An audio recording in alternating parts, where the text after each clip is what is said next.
Hey, Shalom, Makim, Shalom. Shalom. First and foremost, we want to give all praises, honor, and glory to Yahweh, Bahashem, Yahweh Shai, Bahashem, Makakodash. Double honors to the apostles and elders of Great Millstone that taught us his truth, and much peace, love, and salutation to the elect. I'm the brother Tazamah from the Great Millstone Dallas camp. I Nah from GMS Dallas. And we just want to come back and do another lesson. And Lord willing, as always, it's edifying to the flock of Yahweh, Bahashem, Yahweh Shai. And I just want to make a quick announcement. My page, GMS Soldier of Yahweh, Yahweh Shai Bai, has a strike on it, so I can't upload to that page currently at the moment. So I will just be uploading my lessons to the GMS Dallas in class 144 page, as you see here. And what we want to do is go into a lesson based upon this video that Vocab Malone put out. I want to say maybe it was about a week ago or 2 weeks ago. And he pretty much put up the video of an encounter that he had with us when he came out to us down here in Dallas.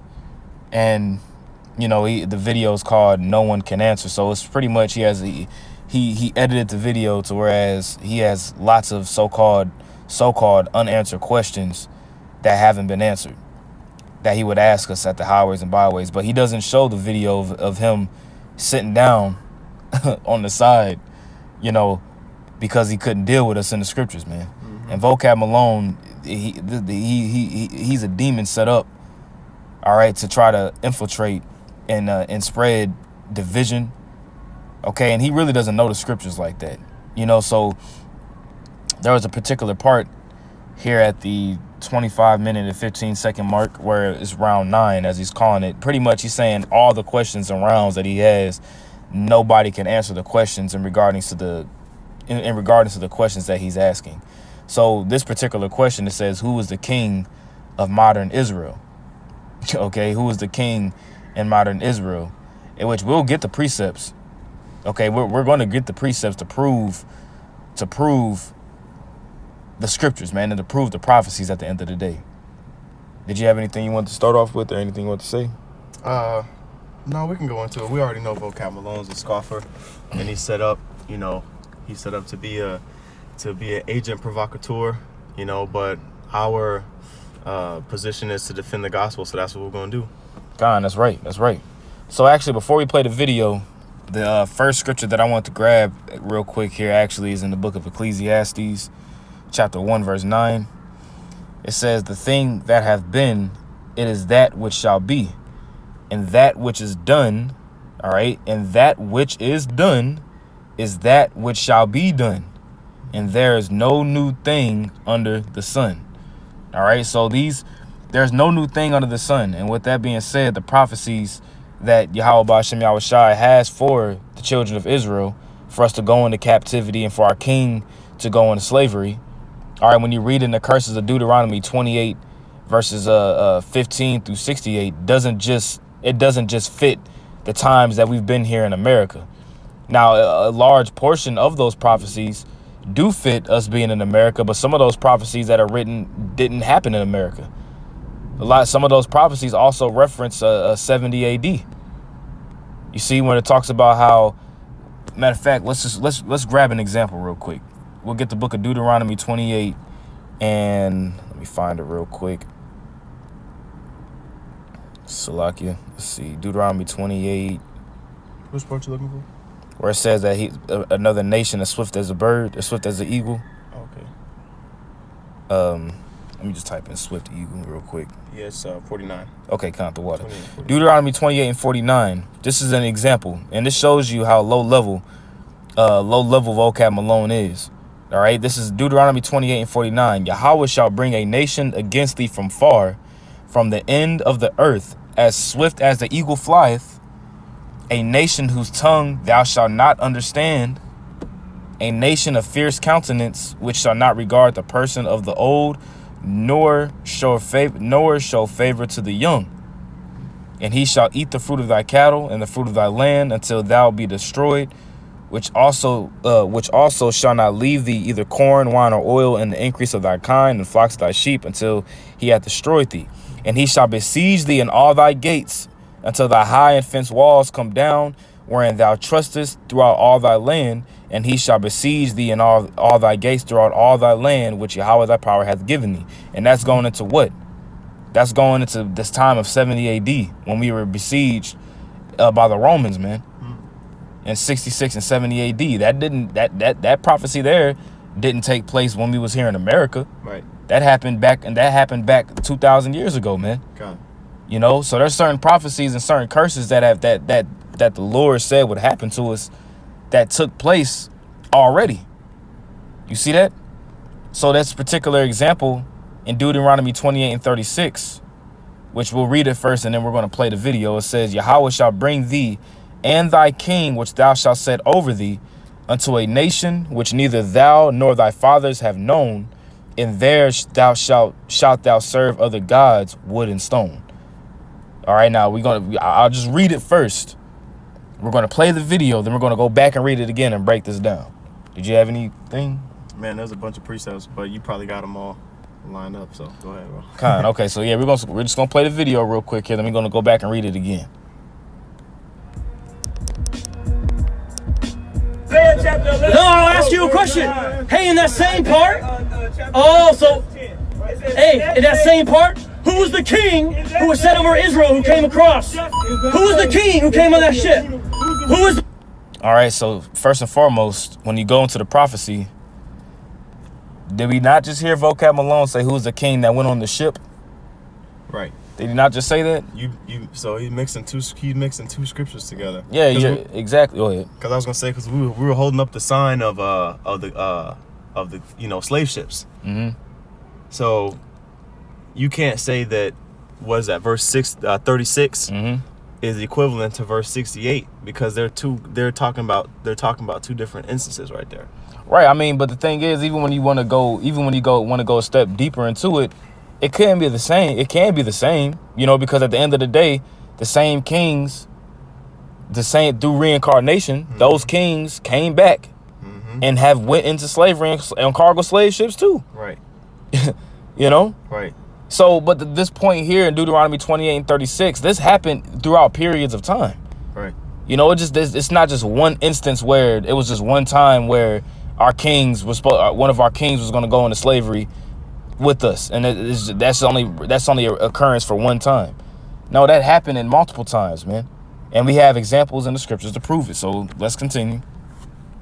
The king who came on that ship? Who was the king who came on that ship? It's Christ. Who was the king? Who was the king who came on that ship? Who was the king who came on that ship? And his rest shall be glorious. Who was the king who came on that ship? It shall come to pass. Who was the king? That day that the Lord shall set his Who the king? Again. Who the king? Time to recover the remnant Who the of king? his people. This is a serious question. Hold on, it never said that the king was going to. It says the king it says the king who I have set over you. Who was the king that came from West Africa in slavery? It doesn't say that. Haven't you read Deuteronomy? Right. It doesn't say West Africa, man. Right. You see that? But even with that being said, there's instances of princes in Western Africa that went into cargo slavery, man. Right. Well, if you want to be technical about it. Right. And I probably, Lord willing, whenever I can repost my videos and post videos to my page again, I'll repost that video on my page too. Yeah. The Afro-Mexican legend of Gaspar Yanga. Yeah. That's a prime example. Okay. But even with that, like, matter of fact, let's grab another precept real fast. Exodus 20. Because that's the thing. If you don't understand reincarnation, you're not going to understand. You're not going to understand the prophecies, man. Well, how can you not understand reincarnation when it's in the Ten Commandments? You in the Exodus 20, right? Mm-hmm. That's the Ten Commandments. Right. The Ten Commandments talk about reincarnation. Right. Exactly. How do you pay for your judgment? You come back and you serve out that judgment, man. You see? It says, Exodus 25, thou shalt not bow down thyself to them nor serve them, for I, Yahweh thy power, am a jealous power, visiting the iniquity of the fathers upon the children unto the third and fourth generation of them that hate me. You see, so you come back every third to fourth generation and you serve out your punishment. You see that? And there's certain kings all right, that came back through reincarnation, that was in captivity. You see that? King David, was he not Peter? Was Peter in captivity underneath the Romans? Yes. Yahushua was in captivity. If you were to be technical about it, he was in captivity underneath the Roman Empire. Right. You know, now he did have the power to take down the Roman Empire if he wanted to, but it wasn't written for him to do that at that time. Yeah. But he was in captivity. The Israelites were vassal states underneath the Romans. Right. If you want to be technical about it. Yep. It also says in the book. Did you have a precept? No, I was just thinking about the case of Herod. You know. Khan. Yep. The Herodian dynasty that was set up in order to control, you know, that area down there. And then you had the so-called religious portion of it, or, you know, not even spiritual, I would say religious portion of it, of influence from the Romans. And then you had the military, okay, which you know, during the time of Yahushua, you know, the dude that was over that was Pontius Pilate. You know, so there was two different types of, you know, influence from two different sides, I should say, coming in. Right. Showing you that Jerusalem was not a complete sovereign state. They couldn't even put nobody to death according to the law without getting permission from, you know, from Rome, if you will. That's a prime example. I got another prophecy. This is Hosea chapter 3, verse 3. It says, let's see. Actually, I'm sorry, verse 4. It says, "For the children of Israel shall abide many days without a king, and without a prince, and without a sacrifice, and without an image, and without an ephod, and without a teraphim. Afterward shall the children of Israel return and seek Yahweh their power." All right, that's exactly what we're doing right now. We're returning, seeking Yahweh Bashem Yahushua our power, and David their king. Now, this is a prophecy going into who? Who was David their king at this time? It would have been King Masha, man, which is King David. Was he not in captivity underneath the Babylonian, or not the Babylonian, in Babylon the Great, I'd rather say? Right. Underneath the Edomites? Absolutely, man. Right.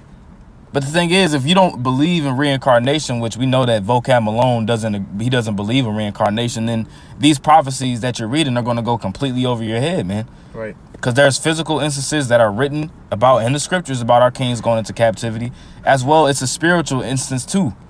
Hey, the scripture says that ye are a nation of kings and priests.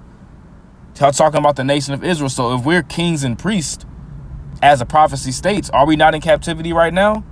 Absolutely, we're in captivity. Absolutely, yeah. It says, "And shall fear Yahweh and his goodness in the latter days." So we will be seeking David our king and seeking from Yahweh Bashem Yahushua goodness in the latter days, man. Are we not in the latter days? Yes, we are. King David already came on the scene. He was King Masha. God. You know? Prime example, man. So let's play the video some more. 928? Did the talk? Are you sure? Okay, let's take some time and let's look at the Deuteronomy 28. Let's take some time. That's my little passage y'all ignored. Chapter 28, verse 68. But we're going to get that about.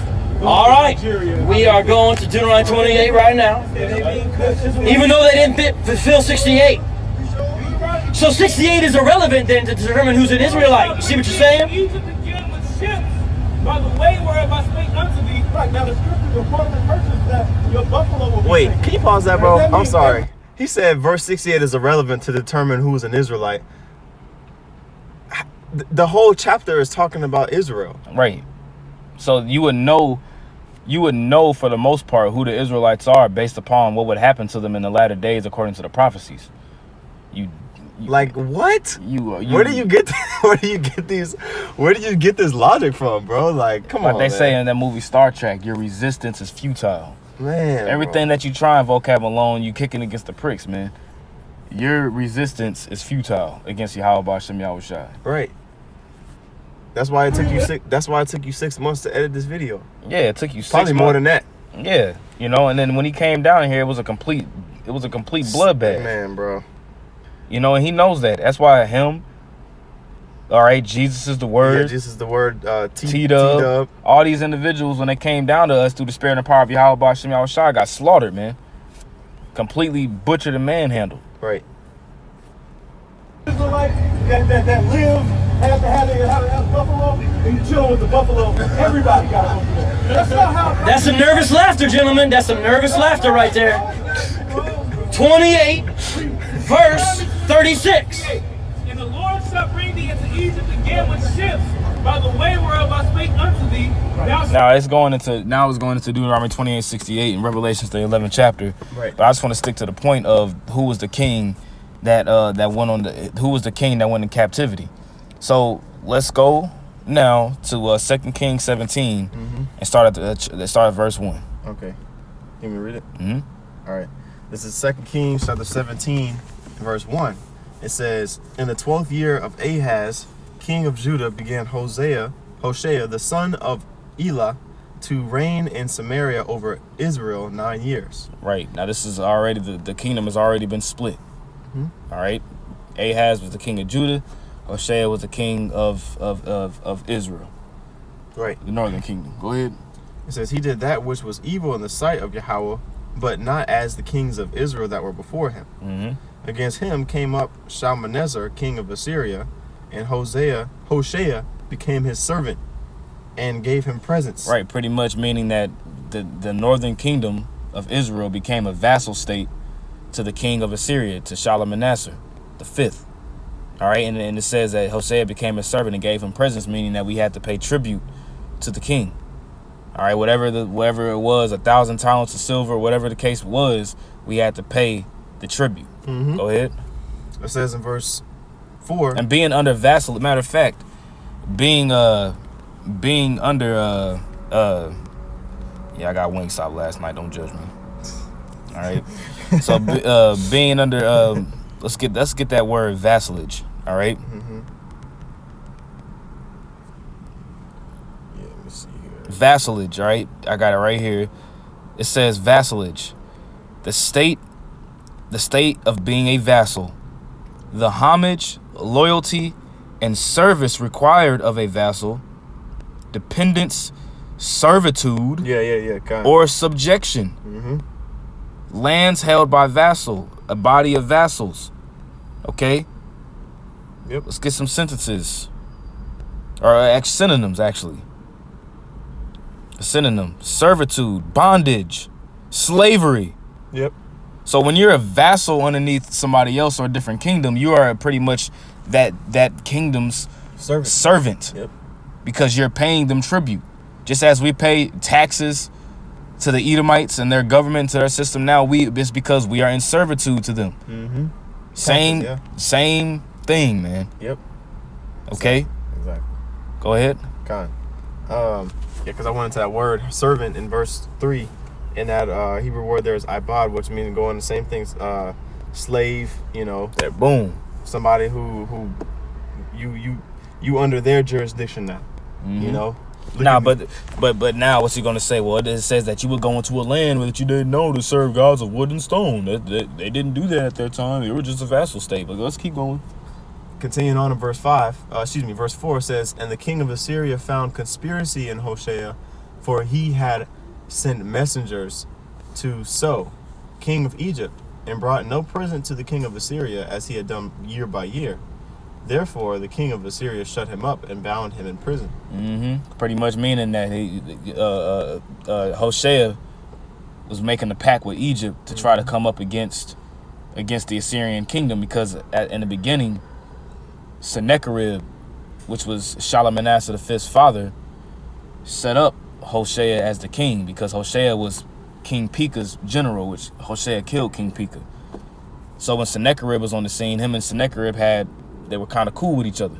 So when Shalmaneser came on the scene, he was like, he was pretty much like, look, let's try to overthrow him. So let's make a pact with Egypt to see if, to try to overthrow them from being vassalage to the Assyrians.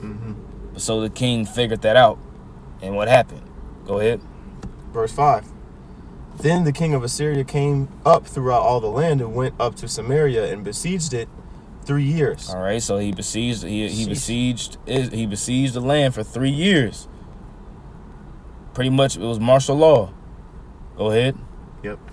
It says, In the 9th year of Hosea, the king of Assyria took Samaria and carried Israel away into Assyria and placed them in Halah and in Habor by the river of Gozan and in the cities of the Medes. Go ahead. For so it was that the children of Israel had sinned against Yahweh, their power, which had brought them up out of the land of Egypt, from under the hand of Pharaoh, king of Egypt, and had feared other gods. Keep going. And walked in the statutes of the heathen, whom Yahweh cast out from before the children of Israel, and and the kings of Israel which they had made. You see that? So we went into captivity underneath the Assyrian underneath the Assyrian Empire because what? We sinned against Yahweh B'Shem Yahushai, and what? And we had feared other gods. We started serving after the idols of the heathen, which in return we went into captivity. And underneath this particular instance, the northern kingdom and Hoshea, their king, right, went into slavery.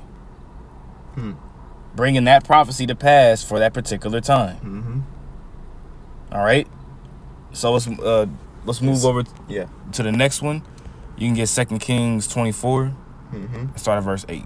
All right. This is 2 Kings chapter 24 and 8. It says, Jehoiakim was 18 years old when he began to reign, and he reigned in Jerusalem 3 months. That's a summer. It says, and his mother's name was Nehushta, and the daughter of El-Nathan of Jerusalem. And he did that which was evil in the sight of Yahweh, according to all that his father had done. At that time, the servants of Nebuchadnezzar, king of Babylon, came up against Jerusalem, and the city was besieged. There's another example. So what? He did evil in the sight of the Lord, so the Most High rose up Nebuchadnezzar. All right, which was, the scripture says that Nebuchadnezzar was the Lord's servant. The Lord said, I will raise up Nebuchadnezzar, my servant, to do his will. Go ahead. Verse 11, and Nebuchadnezzar, king of Babylon, came against the city, and his servants did besiege it. And Jehoiakim, the king of Judah, went out to the king of Babylon, he and his mother and his servants and his princes and his officers. And the king of Babylon took him in the 8th year of his reign.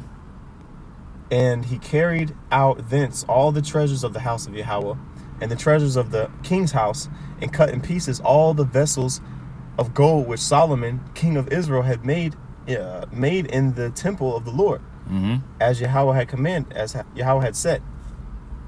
And he carried away all Jerusalem and all the princes and all the mighty men of valor, even 10,000 captives, and all the craftsmen and smiths. None remained save the poorest sort of the people of the land. Now, a prince is the son of a king. Now, in this instance here, princes could be also labeled as a ruler, you know, but the kings also had children. They had sons as well, too, which would become kings. Right? Go ahead, verse 15.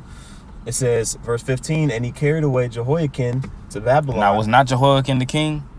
Yes. Jehoiakim was a king for 3 months, and then he got carried away into Babylon.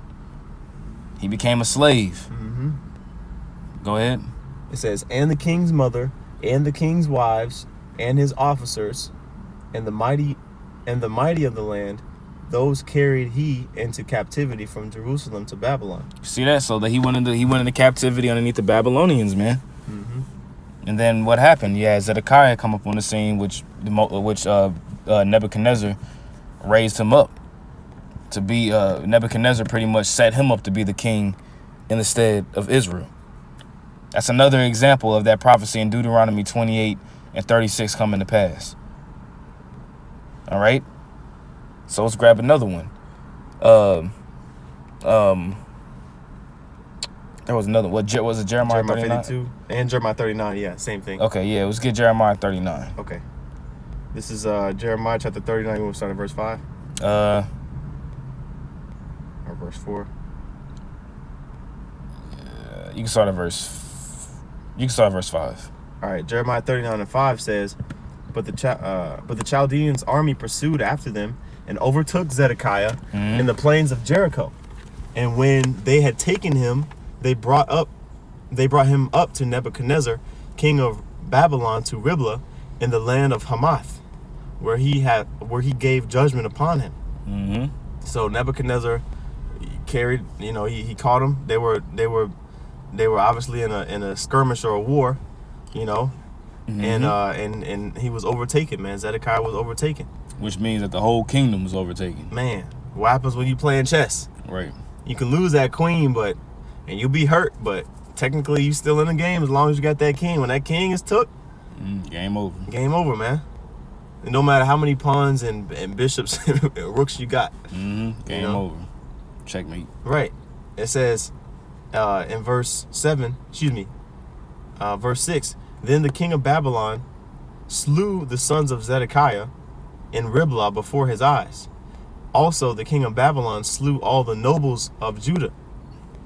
Moreover, he put out Zedekiah's eyes and bound him with chains to carry him to Babylon. See that? So what happened? That's the fulfilling right there of Deuteronomy 28 and 36, right? Yeah. Yeah. And that's multiple instances Right. where that took place, man. You see? And when we were in these different lands, when we were in the lands of Assyria, all right, matter of fact, there's a prophecy that says what? Ephraim is given unto idols. That's I always spell Ephraim wrong for some reason. Ephraim. Yeah. EPHRA. Matter of fact, hold up. I actually know of another precept. Hosea 4 and 17. If you want me to get it, I can pull it. Let me pull it up on here too.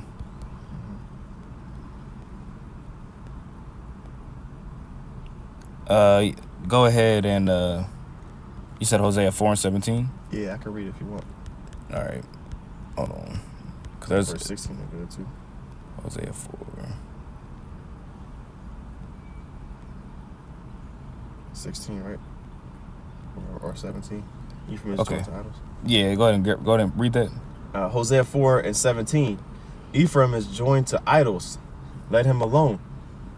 You see that? Mm-hmm. You can break it down. Go ahead. Yeah. Meaning that, you know, and this you can see this. You can see this in the Northern Kingdom, which consists of the Latinos, so-called Latinos and Native Americans. They're heavily joined unto the Christian church, various other religions that may be popular, okay, but very few of them are really sincere when it comes to the truth, man. When you compare it to the general population.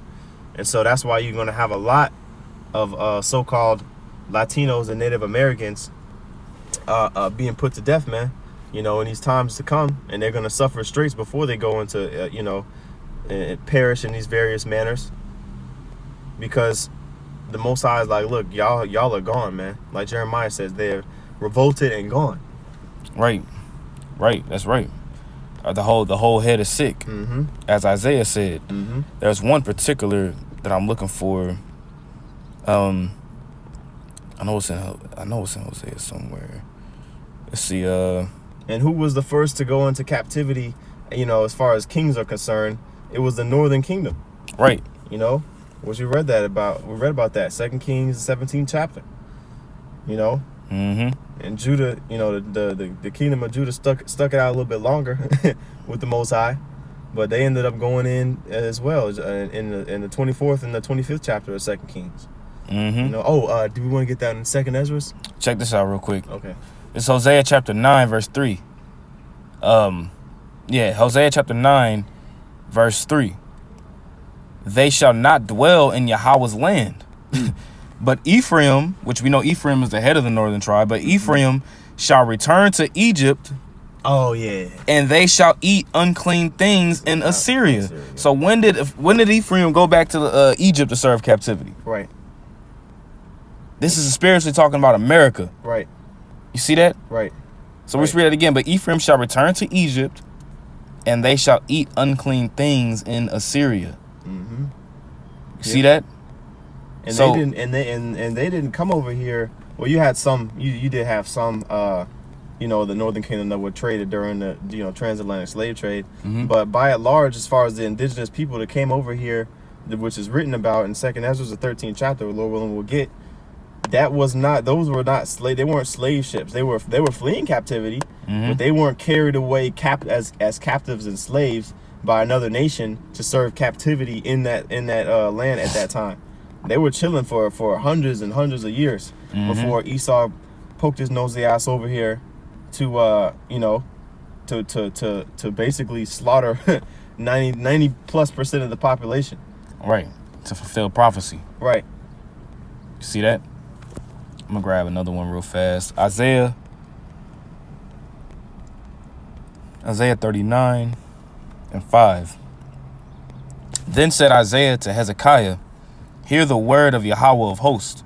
Behold, the days come that all that is in thine house, and that which thy fathers have laid up in store unto this day, shall be carried to Babylon.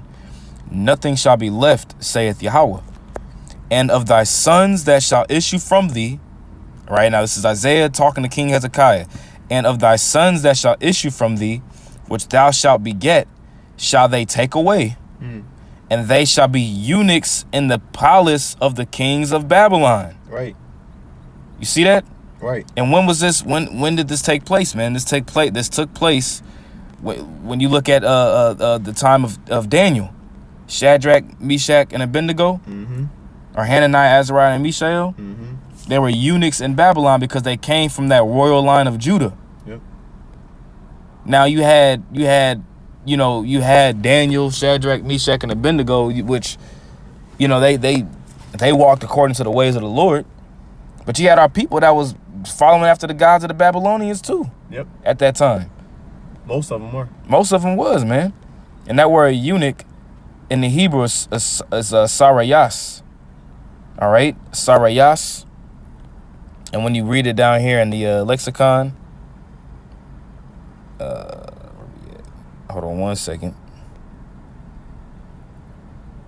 It should be in italics, the main definition. Are you looking specifically to see if it mentions that verse? Yeah, I'm seeing if it mentions the verse real quick here. Yeah.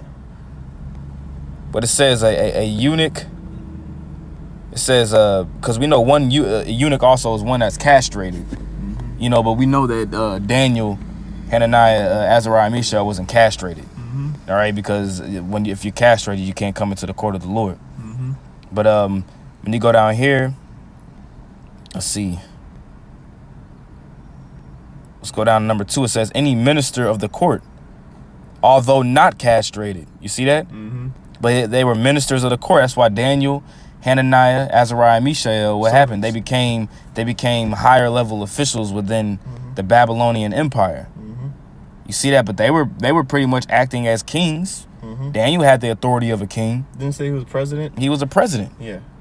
You see that? Now, he wasn't serving gods of wood and stone at that, he wasn't. But some of our people was. Yep. You see that?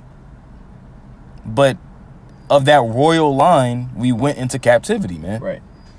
Now, you want that example, or you want that precept in 2nd Esdras? Yeah, Baba Kushah, 2nd Esdras. Just because 13 and 40, you said? Yeah, kind of Baba Kushah. I'll read it for you. This is 2nd Esdras 13. Verse 40. And this is a precept to what we read in 2 Kings, the 17th chapter. But just going into it. This is 2 Kings 13 and 40. Those are the 10 tribes which were carried away prisoners out of their own land in the time of Oshea the king, whom Salmanassar the king of Assyria led away captive, and he carried them over the waters, and so came they into another land. Right. So it says that Shalmaneser the king of Assyria carried away captive Israel, man. Okay, and you had those 10 tribes. They fled from where they were at in captivity in Assyria, and they went to the Most High carried them across the waters, basically to a place where never mankind dwelt. Okay, Arsareth, or America, or the North or South America, the new world, man. Yep. You see? That's right. So do you think that there were no noble, you know what I mean? Because you gotta think about it, especially in the Northern Kingdom, bro. The crown, if you will, it transferred a lot of times from tribe to tribe. I mean, you did have sons that were successors, but you had it was a split. originally it was just supposed to be the seed of David ruling. You know what I mean? But it wasn't the case. There were many princes, man, many noble men, you know, of a certain class, if you will, that were pretty much all of them got brought over, man. You know, got brought over to Assyria and carried into captivity. That's why they fled. Right. So, I mean, that's another example, you know, because through reincarnation, kings come back. And chiefly here in Babylon, you got kings men that were kings that are in captivity today. And it's just that simple. You know, so Vocab Malone, you really err not knowing the scriptures. Yeah, post the whole video. Yeah, post the whole video. Post the whole video, right. And don't take live stream. Don't take another 6 years for it to come out either. All right, because we know your tactics, and we're not ignorant of Satan's devices, man. Con. So did you have anything else? Nah, that was it, bro. Con. So with that, Lord willing, this lesson was edifying. We want to give all praises, honor, glory to Yahweh, Ba'ashem, Yahweh Shai, Ba'ashem, Rakakwadash. Double honors to the apostles and elders, a great millstone that taught us his truth, and much peace, love, and salutations to the elect. Shalom. Shalom.